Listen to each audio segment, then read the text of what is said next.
Hello my students. तो जैसा कि आपने पिछले वीडियो में दो ध्रुव और दो ध्रुव आघूर्ण दोनों की परिभाषाओं के बारे में समझा, सूत्रों को सीखा। अब इस वीडियो में हम व्यंजक की व्युत्पत्ति करेंगे। तो बोर्ड एग्जाम में अनुदैर्ध्य अथवा अक्षीय स्थिति दोनों के नाम से आता है क्वेश्चन। दो ध्रुव आघूर्ण के कारण विद्युत क्षेत्र के लिए हमें तीव्रता ज्ञात करनी है, उसके लिए व्यंजक नियुक्त करना है। Electric field due to a default in end और एक्सियल पोजीशन, ये हमारा टॉपिक है। तो हम आपको बता दें कि यहाँ पर दो ध्रुव आघूर्ण के पहले हमें दो ध्रुव की बात करनी है। दो ध्रुव आप चित्र में देख सकते हैं। चित्र में हमने दो ध्रुव के रूप में ए से बी तक का हिस्सा लिया है और इसके इसका नाम ए भी दिया है भाषा में हमने, और इसके आवेश माइनस क्यू और प्लस क्यू लिए हैं।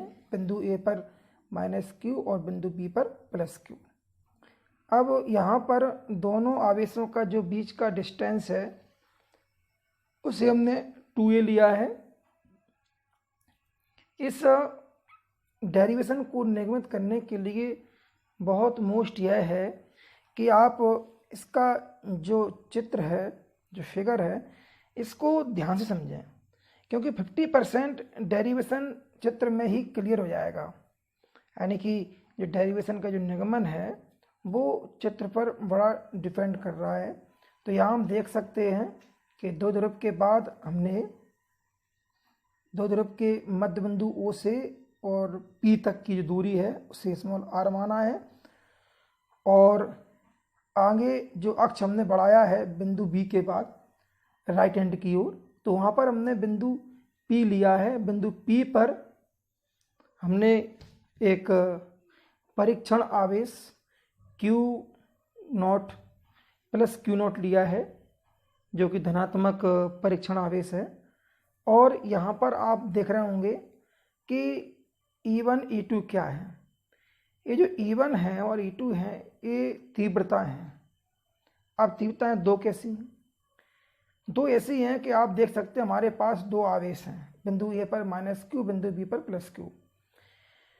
तो जो हमारा परीक्षण आवेश Q0 है वो धनात्मक है और बी पर भी धनात्मक है, इसलिए बिंदु P के आवेश को करेगा प्रतिकर्षित, तो उससे तीव्रता E1 दूर की ओर होगी। आप देख सकते हैं उसका डायरेक्शन राइट हैंड की ओर है। अब इसी की बात हम करें Q0 की बिंदु ए के माइनस क्यू आवेश से, तो वो होंगे आकर्षित आपस में। इसलिए आप देख सकते हैं कि E2 आकर्षित हो रही है तो वो लेफ्ट की ओर होगी। इस तरह से यहाँ से डायरेक्शन भी क्लियर हो रहा है। अब हम यहाँ पर आगे के डायरेक्शन के लिए हम एक क्लियर कर लें दूरियाँ। तो B से P तक की दूरी क्या होगी? R माइनस ए, और P से A तक की दूरी क्या होगी? R प्लस ए। यहाँ पर हमें गणना करते समय जो मान है उन मानों का विशेष ध्यान रखना है, डायरेक्शन भी ध्यान करना है। और उसके अलावा अगर हम तीव्रताओं की बात करें तो सबसे पहले हम तीव्रता निकालेंगे प्लस क्यू आवेश के कारण बिंदु P पर जो तीव्रता है वो आपको क्या दिख रही है? E1 दिख रही है। और उसके बाद जो तीव्रता निकलेगी वो बिंदु A के आवेश माइनस Q के कारण तीव्रता P पर क्या निकलेगी? E2। तो यहाँ पर एक सूत्र के लिए आपको अध्ययन करना होगा।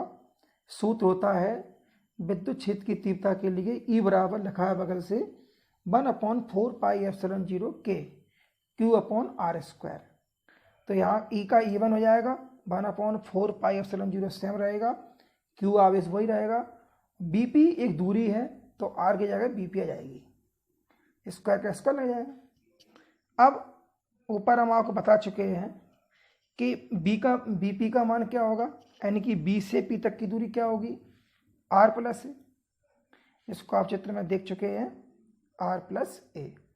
तो बीपी की वैल्यू हम आर प्लस ए रख देंगे, तो हमारा जो व्यंजक है वो क्या बन जाएगा, E1 इक्वल 1/4πε0 के Q upon R plus A का होल स्क्वायर।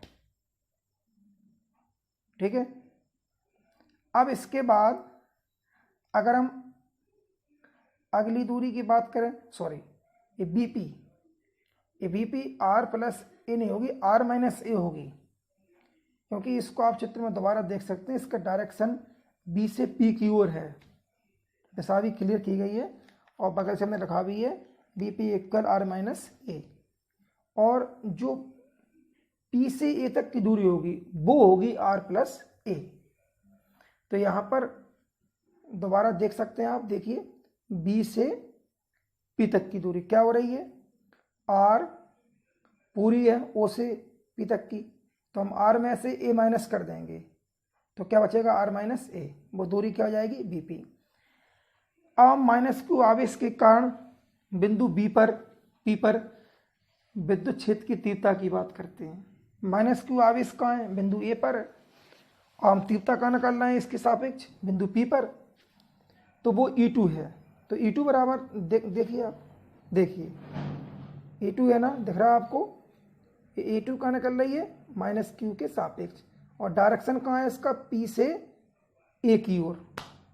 तो ये ध्यान देना बहुत जरूरी है आपके लिए, पी से डायरेक्शन रहेगा ए की ओर, क्योंकि आगे आपको लिखना पड़ेगा। ये देखो ये लिखा है दिशा पी ए वेक्टर में, लिखा बगल से, ये दिशा लिखना बहुत जरूरी है।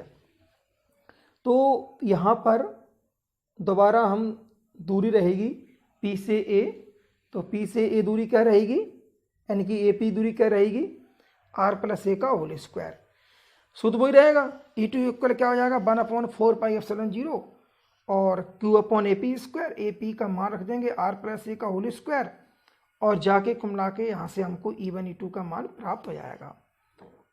चूँकि विद्युत क्षेत्र E वेक्टर व E2 वेक्टर एक ही रेखा के अंदर परस्पर विपरीत दिशा में है, यहाँ E वेक्टर लिख दिया हमने, E1 वेक्टर है वो, तो E1 और E2 एक ही दिशा मतलब एक ही परिमाण के हैं, लेकिन डायरेक्शन उनका अलग अलग है। तो यहाँ पर अगर हम तुलनात्मक रूप से देखें तो E1 की जो वैल्यू है वो E2 से अधिक होगी।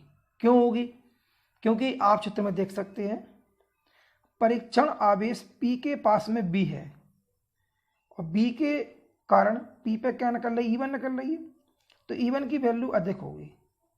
अब देखिए आप, P के सापेक्ष A दूर है और A के सापेक्ष P पर क्या निकल रहा है, तीव्रता क्या निकल रही है, E2 निकल रही है, तो ये दूर है, इसलिए तीव्रता का मान कम हो जाएगा।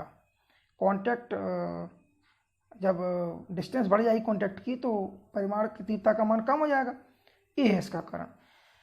तो हम परिणामी तीव्रता निकाल रहे हैं यहाँ, तो E वेक्टर इक्वल क्या हो जाएगा E1 vector minus E2 vector. तो यहाँ ये जो डंडे दिख रहा है खड़े खड़े आपको, मैंने देखा होगा अपनी मॉड के चिन्ह होते हैं, तो जब मॉड हटेगा तो वेक्टर हट जाएगा, इस तरह से E बराबर E1 माइनस E2 जाएगा। यहाँ E1 E2 की वैल्यू पुटअप कर देंगे, पहले से निकाल चुके हैं। E1 की वैल्यू होती है 1/4πε0 के Q upon are minus A का होल स्क्वायर, माइनस E2 की वैल्यू क्या है अपनी 1/4πε0 के into Q upon R plus A का होल स्क्वायर। अब यहाँ पर हमको दिख रहा है कि Q अपॉन 4πε0 के कॉमन हो रहा है यहाँ पे, तो कॉमन कर लेंगे उसको, और अंदर बचेगा 1/r माइनस ए का whole square minus 1/r plus A का होल स्क्वायर।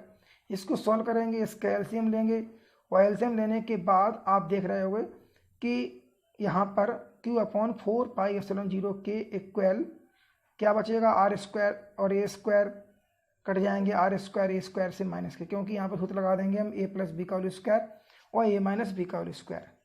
इस तरह से क्या बचेगा E बराबर Q अपॉन 4πε0 के 4RA upon R square minus A square. यहाँ पर हम क्या करेंगे, जो 4 है ना उसको 2 हिस्सों बांट दोगे, 2 और 2, तो 2 का गुणा कर देंगे Q में और A में, तो बन जाएगा 2QA, और एक बन जाएगा 2R। तो 2QA अलग क्यों कर लिया, क्योंकि 2QA क्या होता है, द्विध्रुव आघूर्ण P होता है, तो P बराबर क्या हो जाएगा, Q इंटू 2A। इस तरह से 2Q की वैल्यू हमारी P बन जाएगी, और 2R में गुणा करेंगे इसमें क्या बन जाएगा, 2PR upon R square minus A square, बाकी का सेम रहेगा। अब यहाँ पर यदि एक शर्त होती है कि यदि बिंदु P की दूरी द्विध्रुव से बहुत अधिक है तो यहाँ R very greater than A हो जाता है। इस कंडीशन में हम A स्क्वायर को नगण्य मानकर छोड़ सकते हैं, तो A स्क्वायर को छोड़ देंगे, रिमूव मान लेंगे, तो E इक्वल 1/2